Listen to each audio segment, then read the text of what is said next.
subiu em seu conceito em razão do desempenho do ministro no Senado, no dia anterior, quando prestou esclarecimentos sobre o conteúdo de mensagens atribuídas a ele e publicadas pelo site The Intercept Brasil. Aspas aí. Nota 10 para o Moro. Subiu no meu conceito, apesar que ele não poderia crescer mais do que já cresceu. Fecha aspas, afirmou o presidente em Miracatu, no interior de São Paulo. A declaração foi dada no mesmo dia em que foi revelado pela Rádio Bandeirantes, pela Rádio Band News FM, melhor dizendo, um trecho inédito das supostas conversas de Sérgio Moro, quando juiz, e de procuradores da Força Tarefa da Lava Jato. Vamos lá, Vini, para o conteúdo desses trechos revelados aí pelo The Intercept agora e foram divulgados pela Band News. Vamos lá, Edgar. Esse novo trecho, ele vem como uma extensão de um trecho que já tinha sido divulgado pelo Intercept, quando em uma conversa do Moro com o Dallagnol, o Moro faz uma crítica a uma procuradora da Lava Jato nas inquirições que ela estava fazendo na operação. Então o Moro diz para o Dallagnol: prezado, a colega Laura Tesler de vocês é excelente profissional, mas para a inquirição em audiência ela não vai muito bem. Desculpe dizer isso, mas com discrição. Tente dar uns conselhos a ela para o próprio bem dela. Um treinamento faria bem. Favor manter reservada esta mensagem. E o Dallagnol responde para o Moro: ok, manterei sim, obrigado. Na participação do Moro na CCJ do Senado, na Comissão de Constituição e Justiça do Senado, um senador fez uma pergunta relacionada a essa frase para ele, que é o senador Nelsinho Trade, do PSD. Ele pergunta para o Moro se, quando juiz, ele participou da orientação de trocas de agentes protagonistas nessa operação. Vamos ver o que o Moro respondeu. Bora lá. O exemplo que Vossa Excelência colocou é um claro exemplo de um factoide, né? Eu não me recordo especificamente dessa mensagem, né? Mas o que consta no texto específico divulgado pelo site é uma referência de que o determinado procurador da República não tinha um desempenho muito bom em audiência e para dar uns conselhos para melhorar. Em nenhum momento no texto, Vossa Excelência pode ler o texto novamente, integralmente, alguma solicitação de substituição daquela pessoa, né? Tanto que essa pessoa continuou realizando audiências, realizando atos processuais, até hoje, né? Dentro da Operação Lava Jato. Então, assim, o juiz eventualmente comentar para um advogado na audiência, né? Ou para um procurador: olha, profissionalmente, te dar um conselho, faça assim, não faça assado. Como isso pode ser considerado alguma coisa ilícita, né?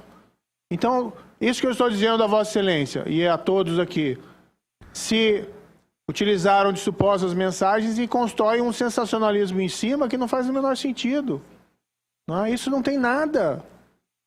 Se aconteceu de fato, não tem nada de ilícito. Não estou comandando a Força-Tarefa Lava Jato. Então o Moro respondeu para o senador, Edgar, que não teve interferência alguma com essa mensagem que ele passou para o Dallagnol, caso essa mensagem seja também comprovada, que ele não teve interferência na substituição de nenhum agente da Lava Jato. Porém, 17 minutos depois que o Moro manda essa mensagem para o Dallagnol transmite a mensagem do Moro para o Carlos Fernando, outro agente da Lava Jato, e diz o seguinte: recebeu a mensagem do Moro sobre a audiência também? Carlos Fernando responde: não, o que ele disse? O Deltan fala: não comenta com ninguém e me assegura que teu Telegram não está aberto aí no computador e que outras pessoas não estão vendo por aí que eu falo. Aí ele até abre um parênteses dizendo o seguinte: você vai entender porque eu estou pedindo isso. O Carlos Fernando responde: ele está só para mim, depois apagamos o conteúdo. O Deltan fala então: prezado, a colega Laura Tesler de vocês é excelente profissional. Aí ele retransmite a mensagem então do Moro, fazendo a crítica sobre a inquirição da Laura Tesler na operação. O Carlos Fernando diz: vou apagar, ok? O Deltan fala: apaga sim. Carlos Fernando diz: apagado. Aí o Deltan responde: vamos ver como está a escala e talvez sugerir que vão 2 e fazer uma reunião sobre estratégia de inquirição, sem mencionar ela. O Carlos Fernando fala: por isso tinha sugerido que Júlio ou Robinho fossem também. No do Lula, não podemos deixar isso acontecer. E aí, Edgar, 2 meses depois dessa troca de mensagens, no dia 10 de maio de 2017, o ex-presidente Lula depôs pela primeira vez em Curitiba para o juiz Sérgio Moro, e os 2 representantes do Ministério Público nessa audiência foram justamente o Júlio e o Robinho, que na verdade são o Júlio Noronha e o Roberson Pozobon, e a Laura Tesler não estava presente. Em nota, o Ministério da Justiça respondeu o seguinte: sobre suposta mensagem atribuída ao ministro da Justiça e Segurança Pública, esclarece-se que não se reconhece a autenticidade, pois pode ter sido editada ou adulterada pelo grupo criminoso, que mesmo se autêntica, nada tem de ilícita ou antiética. A suposta mensagem já havia sido divulgada semana passada, nada havendo de novo. Não nesse contexto novo, né, que aparece, porque aí confronta-se com a resposta direta do ministro, senador, do ministro para o senador. Pro senador. Isso. Vamos lá, eu vou passar... Caio vai comentar essa, Caio? Sim, com certeza. O Moro, quer dizer, os procuradores não foram orientados, né? O Moro não mandou, mas os procuradores obedeceram. É isso que fica, que se depreende disso, porque se o objetivo ali, se entendermos pelo objetivo da frase, da menção, olha, aquela procuradora é fraca para inquirir, é fraca naquela situação, ela é uma ótima profissional, bababi, bababá. E aí Aí agravado, inclusive, pelo fato do Vini ter demonstrado pra gente aqui que eles sabiam que era uma coisa que não se poderia conversar em termos republicanos, até pelo que eles dizem, olha, não tem ninguém aí, vou falar, hein, olha, assegure-se que não tá aberto. Você continua achando que tudo bem? Faz parte do procedimento, do dia a dia de quem tá à frente? Porque até o Moro, desculpa me alongar aqui, mas até o Moro fala, olha... O juiz orientar, falar isso, olha, isso aqui não é desse jeito, ele até usa a palavra pro advogado, né? Ou pro procurador, mas não temos nada ainda do advogado relacionado a uma orientação que poderia aí trazer um entendimento de uma equanimidade no trato e tal. O advogado do Lula e do PT é atualmente presidente do Supremo Tribunal Federal. As mensagens, elas foram apagadas aí, Edgar, para não constranger eventualmente a procuradora que no ambiente de força-tarefa poderia estar sentada aí ao lado do procurador que recebe a mensagem. Você deduz isso? É uma possibilidade a ser aventada. E olha a insanidade dessa história. O Moro passa agora a responder por ato de terceiros, porque em nenhum momento ele orienta para o afastamento dessa. Aliás, eu queria começar só com a frase engraçada, né, do Bolsonaro, falando assim, subiu no meu conceito, mas não poderia crescer mais, né? Quando eu fui questionado sobre se o Moro tinha saído maior ou menor da sabatina lá no Senado, eu disse que ele saiu do mesmo tamanho, né, gigante, ainda mais contrastando com os anões morais do nosso Congresso Nacional.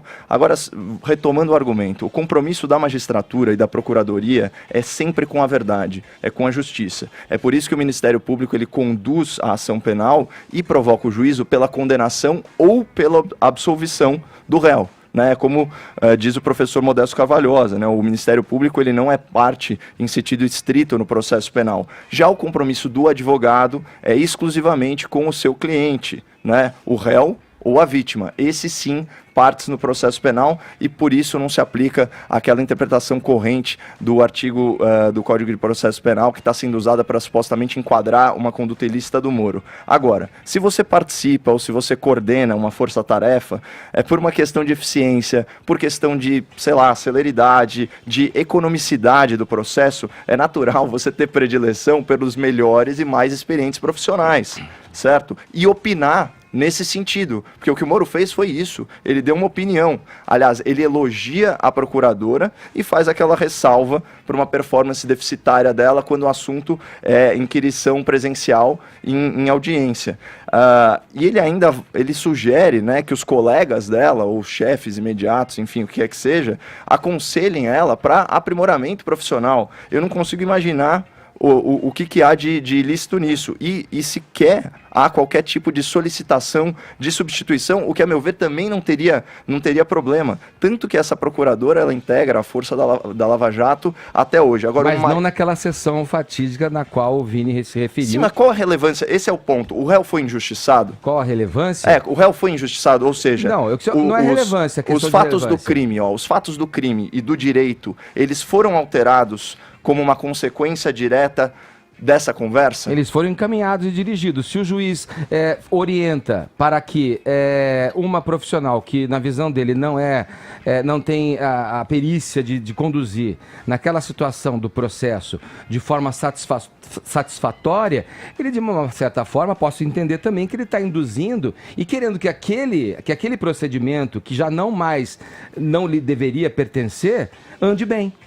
Então, olha, para que a gente seja bem sucedido nesse momento aqui do processo, nessa audiência, nessa oitiva do presidente, então coloque aqui a sugestão, né? Não coloque, ele não foi taxativo, mas ele orientou no sentido de falar, olha, não ponha essa mulher porque ela não é boa nisso. Não, ele falou, aconselhe essa mulher para que ela aprimore o seu trabalho, mas ainda que tivesse orientado, de novo, Edgar, o compromisso do juiz, da magistratura, é com a justiça, é com a verdade, ele estava simplesmente fazendo o trabalho dele bem feito, né? E aí, mas, aí Caio, vem o ponto. Não é uma verdade pessoal? Não entra o pessoal ali, o que ele deseja no seu íntimo? É uma opinião pessoal, que é aquela diferença que a gente trouxe ontem para o ouvinte entre o conceito de neutralidade e parcialidade, que é fundamental. Agora, de novo, ontem também eu coloquei que no frigir dos ovos, o objetivo disso era o quê? Desmontar a Operação Lava Jato. E tanto é verdade que esses novos arquivos foram divulgados, e esses são, inclusive, infinitamente mais leves do que qualquer outra coisa que foi divulgada até agora. Você pega o artigo do Reinaldo Azevedo, o título é "Havendo lei, condenação de Lula é nula". Olha isso, já está falando de anular a condenação do Lula. E ignorando completamente o princípio de direito processual penal, que é o pas de nullité sans griffe. Então, se você não apurar um prejuízo efetivo, né, na sentença para o réu, não tem como você falar em nulidade processual. Mas você, como conhecedor da área, confirma que há a possibilidade de que, havendo a confirmação de um direcionamento, de uma ilicitude cometida numa condenação, essa condenação pode ser revista. Você tem nulidades absolutas no processo, que não é o caso até agora, e existe, assim, obviamente, como eu disse, o objetivo da justiça é a verdade. Se ficar caracterizado que houve uma ação, um complô mafioso para condenar injustamente uma pessoa, como bem destacou o ministro Gilmar Mendes, é possível sim você abrir exceções em princípios jurídicos, até porque, né, a Constituição ela vai ter justamente princípios para contrabalancear isso. Certo? Aí você sopesando, você fala, é injusto você prender alguém que foi processado de forma ilegal. Só que esse não é o caso mesmo.